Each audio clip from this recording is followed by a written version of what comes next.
On est à Bordeaux et on est venu faire un repas 6 mois après le défi Tego. Aujourd'hui, on a l'occasion de revoir les participants et ça fait beaucoup de bien de pouvoir se retrouver et de remémorer ce qu'on a vécu il y a quelques mois.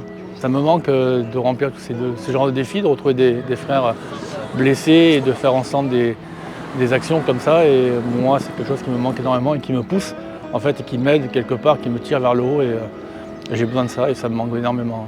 C'est une grande aventure humaine et ça m'a apporté vraiment beaucoup. C'est vrai qu'on s'est beaucoup remémoré tout ce qui s'est passé en Normandie. Et on sait qu'indirectement, il n'y a que des moments comme ça qui nous permettent de nous retrouver, à part, comme tu dis, sur le dialogue sur les réseaux sociaux. Donc ouais, beaucoup d'émotions et ça nous a fait très plaisir de revoir toute la team et de revoir tous les membres de Tego Normandie 2025 qu'on a pu faire et qu'on espère qu'il se repassera l'année prochaine pour les futurs blessés. Ça serait super, voilà, exactement.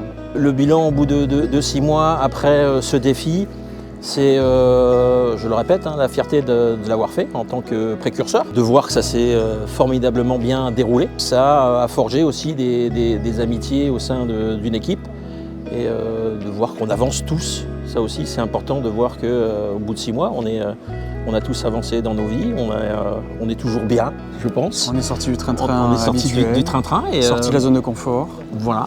On espère que ça va perdurer avec Tego. Et toujours le plaisir de se revoir à court ou moyen terme. Pour moi, c'était la plus belle aventure. Pourtant, j'en ai fait quelques-unes au travers de l'armée et celle-là a été la plus enrichissante. On s'est vraiment senti compris, respecté. Et toute cette énergie qui est mise au travers des blessés, pour moi, ça n'a pas de prix. Donc oui, aventure humaine. Et avec beaucoup d'émotions. Et avec beaucoup d'émotions derrière. Voilà, on n'est pas simplement un numéro où on doit dérouler une histoire. Là, il y a un vrai ressenti. Il y a une vraie entraide et qui a été très appréciable, vraiment.